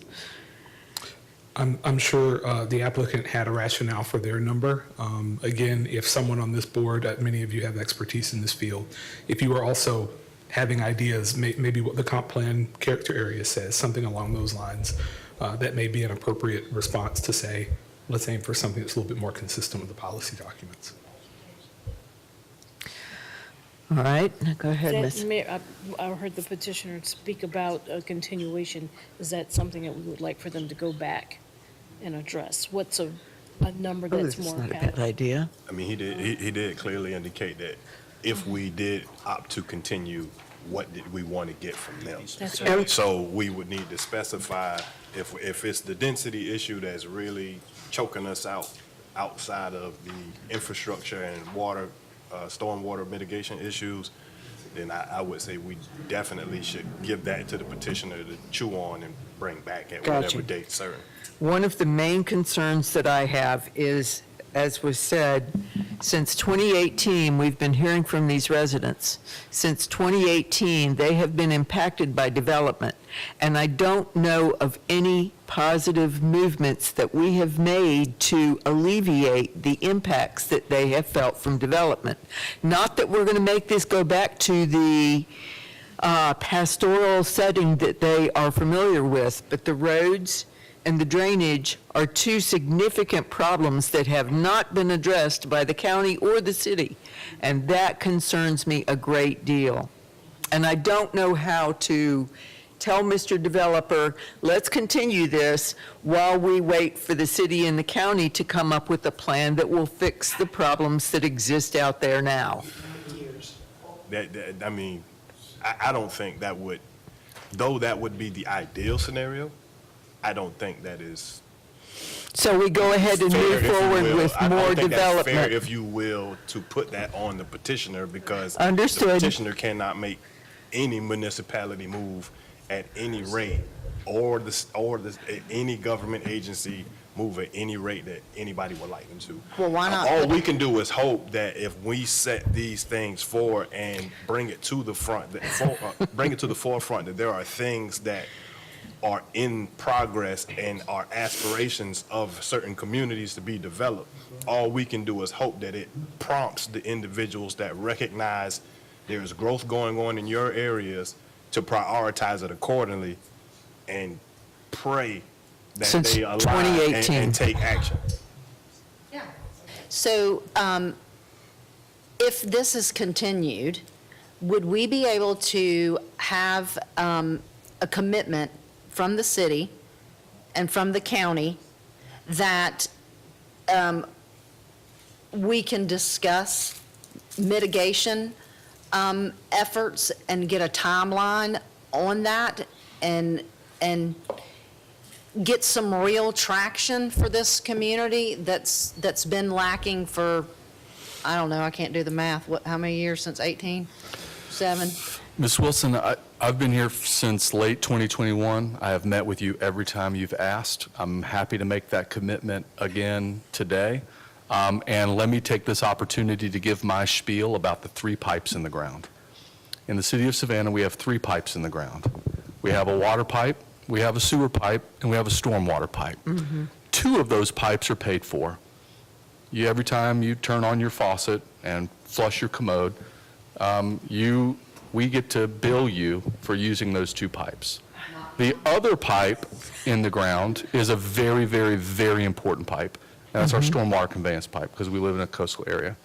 Those pipes are paid for by SPOS projects that come about every 7 years. They are paid for by grants that we work hard to take down from the federal government or the state. They're paid for by contributions from the general fund, which are property taxes, to go to stormwater projects as well. Right now, we're starting tonight, we're going to be out in the community in every district in the city of Savannah to talk about what a stormwater user program may look like, so that we can better effectuate some of the plans that we know we need to have around stormwater conveyance and stormwater protection in our region. So that's a really, just for folks who are wondering, you can visit www.savannahga.gov and kind of find out where you can learn more about that program and some of the ways in which we want to find better ways to effectuate these plans. But that's kind of my 3-pipe in the ground spiel about stormwater, because it's hugely, hugely important for our community, and we really need to make sure that that's a priority for the things that we're doing. But I'm happy to meet with you, Well Amanda. said. Maintenance is the other issue with the stormwater pipes. Putting them in the ground is one thing, and Very true. maintaining them is something entirely different. And clearly, with the sewer, you have money to maintain, and with the stormwater, you don't. But adding more development to pipes that aren't being maintained is difficult for me to swallow.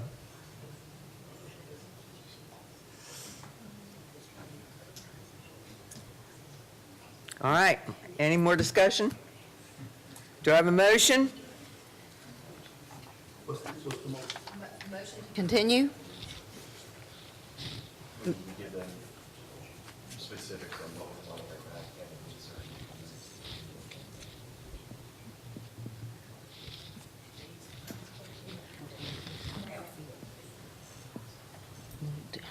You want to offer conditions?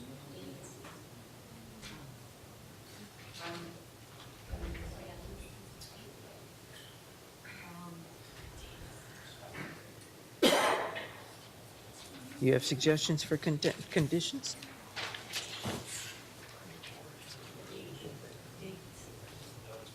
I would think that a detailed wetland delineation, I think that, let's see.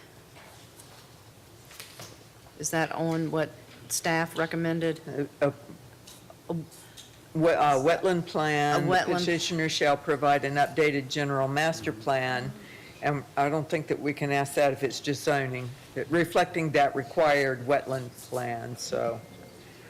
The site shall not be cleared or graded until all wetland-related permitting is finalized. On-site wastewater treatment shall not be permitted. All specific development plans for tracts within the PD shall be forwarded by MPC staff to the Planning Commission.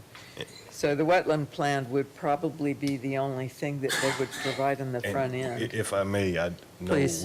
the other concern that was raised was addressing the density. So perhaps if you have a number or some type of a request regarding the density, that would probably be what I would suggest to your motion.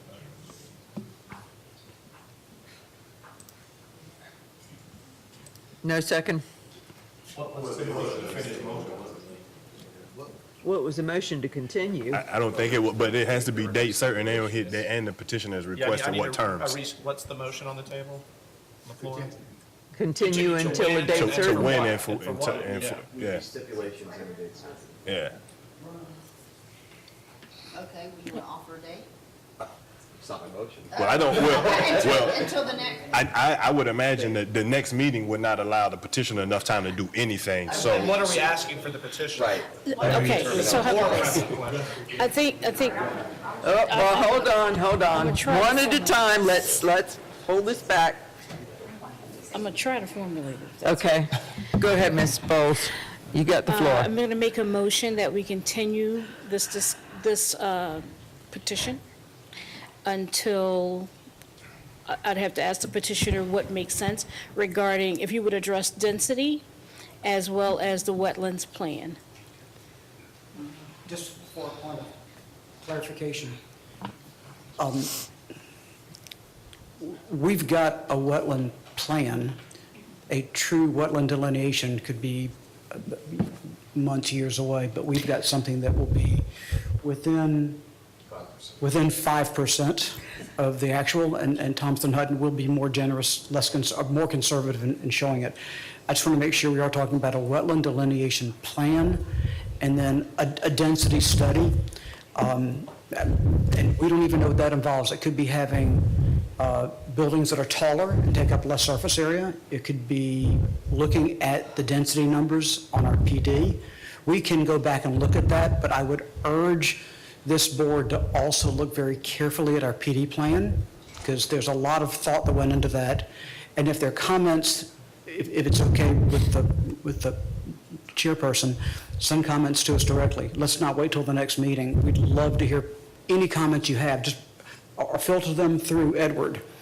I would say let's continue this until the next MPC meeting. If we find that we just don't have enough information, we'll continue it again, and we'll let everybody behind us know that we've continued it.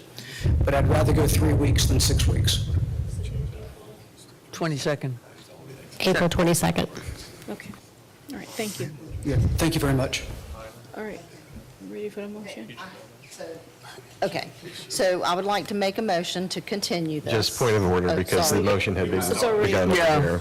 Okay, beat me to it. Okay, and then just add on to it if you don't mind. Okay. A motion, I make a motion to continue this petition until the April 22nd. 22nd meeting, in which the petitioner will address the wetlands delineation plan as well as the density. And you were gonna say? And also, I would like the petitioner to do a This, down. yes, it needs to be in the Just say, form of I'm an going to amend amendment. the motion. Second, and then offer an amendment. Or anyone. You can offer a friendly amendment without doing a second. Okay, I would like to offer a friendly amendment. Okay, okay. I would like for the petitioner to do a downstream analysis capturing both sides of the development on the west of Old River Road, and since it breaches the road on the east side of Old River Road, and model that at various stages of build-out.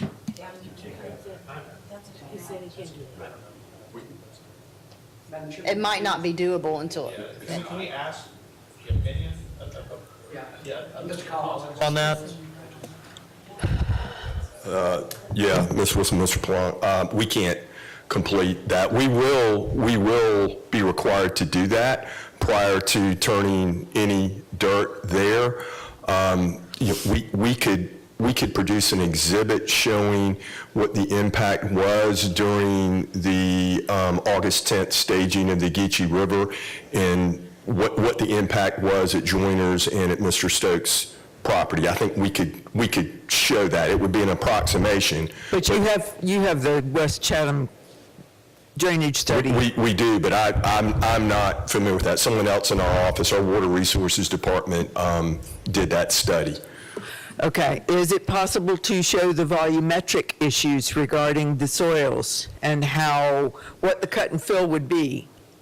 We can't have that Too prior to much? that. What we can show is, again, the impact from the recent event and where it breached the road and crossed into the other drainage basin. We can show that. We can pull that exhibit together. It would just be, I mean, we have all the LiDAR topography, so we could show that.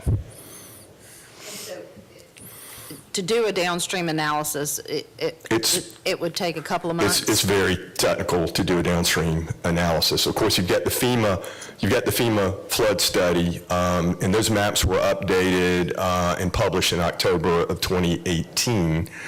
And we have the stage elevations of the river based on the NOAA data going back, close to 100 years. So, I mean, I think we can look at some of those parameters and what the impact is within the basin. But I'd hesitate to call it an analysis. It would be more of an exhibit based upon what we know the river staged up to. Can I make a friendly amendment to move it till July? Yeah. Mr. Morrow, can I get a suggestion from you? No, you don't have to accept her amendment either. Something that I think that would be particularly helpful is some form of modeling to sort of understand at certain anticipated levels of intensity, whether it's 400 units, 800 units, 1,200, 1,600, some sort of modeling to show the potential impact of what different intensities of development, different levels of impervious versus pervious surface is going to do, not only for this site and those immediately surrounding, but for the properties that are downstream. So modeling in some sense would be the expectation. So. The only concern I have there, Mr. Morrow, is that we include the issues of maintenance that we know are in the basin, the clogged pipes in the areas that have created dams along the flow path. No, for sure. So again, I'll refer back to these rating systems. They have a number of features that I think we have to go through a couple of projects to kind of understand how academia is leading us to a better understanding of how it is that we should build, what it is that we should expect when we're going through these processes, and what the expectations should be, who are the different actors that need to be at the table. Some of these things should not be solely on government. Some of them should come from, the neighborhood level. So again, there's sort of a planning and infrastructure there's a set of actors that should be coming together to cover all of the various things that need to be addressed if you're going to face some sort of event like a flood, whether it's your HOA, whether it's, your municipality has a role. Anyway, there are a number of actors. I'll just say that the idea behind the recommendations was to ensure that we create the flexibility to bring in site by site some guidance that could take us toward a higher level of understanding of how it is that these developments are going to impact not only this site, but the properties around it. So, Ms. Bowles, I'm going to let you revise your motion, if you would. Oh, Mr. King. No,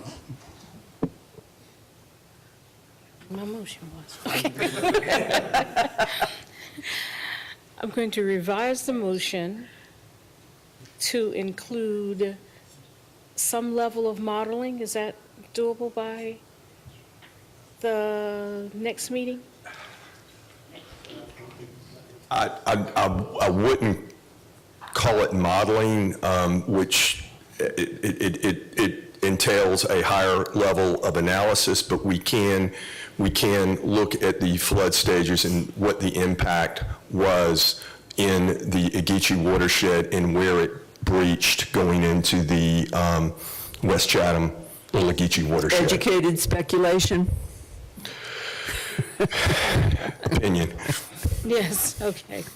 And so we're. Engineer's opinion. I'm making a motion to There you continue go. this petition until the April 22nd meeting, at which time the petitioner will present an educated guess, some Engineer opinion.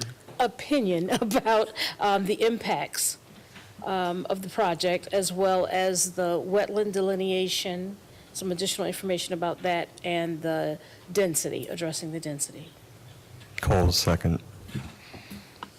All right, I have a motion and a second. Ms. Amick? Yes. Ms. Bowles? Yes. Mr. Coles? Yes. Mr. Kegler? yes. Mr. Melder? Yes. Ms. Wilson? Yes. Mr. Notrika? Yes. Mr. Plunk? Yes. Mr. Stevens? Yes. Mr. Wywoody? Yes. Unanimous, I say yes as well. Good. All right, that was for the future land use map amendment. Now let's do a motion for the zoning.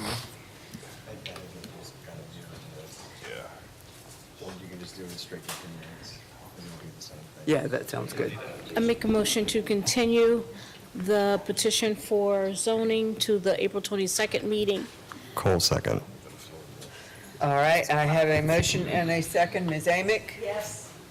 Ms. Bowles? Yes. Mr. Coles? Yes. Mr. Kegler? Yes. Mr. Melder? Yes. Ms. Wilson? Yes. Mr. Notrika? Yes. Mr. Plunk? Yes. Mr. Stevens? Yes. Mr. Wywoody? Yes. I too say yes. Thank you. All right. Our next agenda item is 3400 Highland Boulevard. I've lost my agenda. Highgate, sorry. Oh, the last one you presented. Master Plan Amendment 3400 Highgate Boulevard, 2602 Fort Argyle Road. How do we have two addresses there?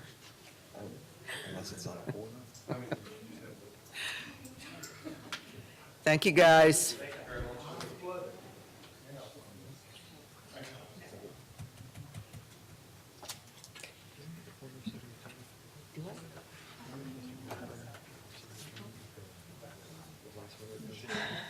He used to be, he's not anymore.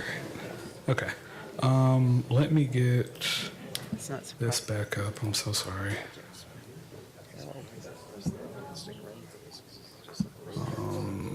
Yeah, but it affects them too, I think.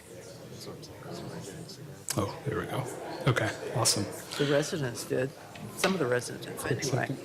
I guess not too All many right. of them. So actually, this is the way that we hope that most master plan amendments would be. This is very straightforward. Unlike most everything else that we see, we literally have people who are just adding more lots of different already approved varieties. That's essentially what's happening here. This is, I think it's the Pines at New Hampstead, and Thomas and Hutton is requesting to amend the approved final master plan in order to gain 36 additional dwelling units.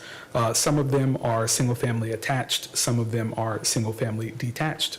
All of them are of varieties that are already essentially accounted for within the approved PUD text. It says that the approval included the following maximum density per gross acre. So for the single-family detached, this particular subdivision permits 4 units per acre, and at multifamily, 12 units per acre. So you can see from the original plan, we are looking at tract R3. There was an amendment to the New Hampstead master plan in 2019 that split tract R3 into R3 and R3A. And so these are the 2 pods that we are looking at today. This is the current approved master plan. It's going to look remarkably similar to what's being requested. Here's the new one. You can't tell the difference. But there's 36 additional units that are here. Some of them are up here in the attached single family, and there was a reconfiguration in this general area. We are going to see a much more complicated New Hampstead master plan amendment. So this one is kind of a breath of fresh air. Access, there's no changes. There's no changes to parking standards. The site is already served by City of Savannah Water and Sewer. In terms of drainage and open space, again, this is already in accordance with what's already been approved. This is showing you what has been platted, so this is in development. And so we're seeing a reconfiguration of the undeveloped land within this particular parcel. So this particular master plan approval does not necessarily require requires MPC approval of master plan private. Okay, yes. It is requiring MPC approval, and staff does recommend approval of this particular master plan amendment within tracts R3 and R3A. Is the applicant here? Yes.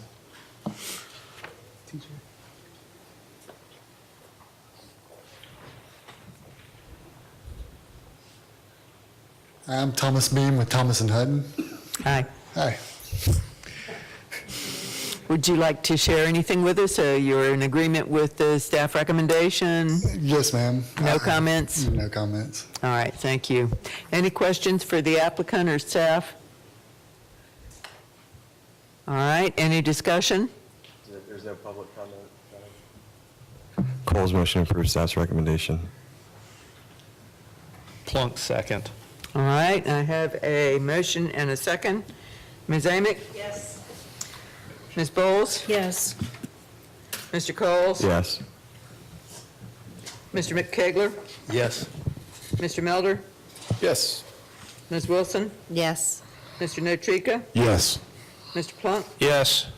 Mr. Stevens? Yes. Mr. Whitewoody? Yes. I too say yes. Motion passes. Yeah, really. I'm so glad. That's why I asked him, are you sure that should be first? Ms. Jarrett. Ms. Jarrett. Yes. I just want you to remind the board that on the last one on the Old River, that if people have comments, to send them directly to Edward and not to the petitioner, and not in a group email either. Thank you. If you have comments regarding Old River Road and or questions, thoughts, anything like that, please send them to Edward and not to Mr. Yellen or Mr. Collins. And not in a group. either. Yes, we don't want to violate sunshine laws. Yeah. Cole's motion to adjourn? Are we there? We're there, right? All in favor? Do you have anything else? You good?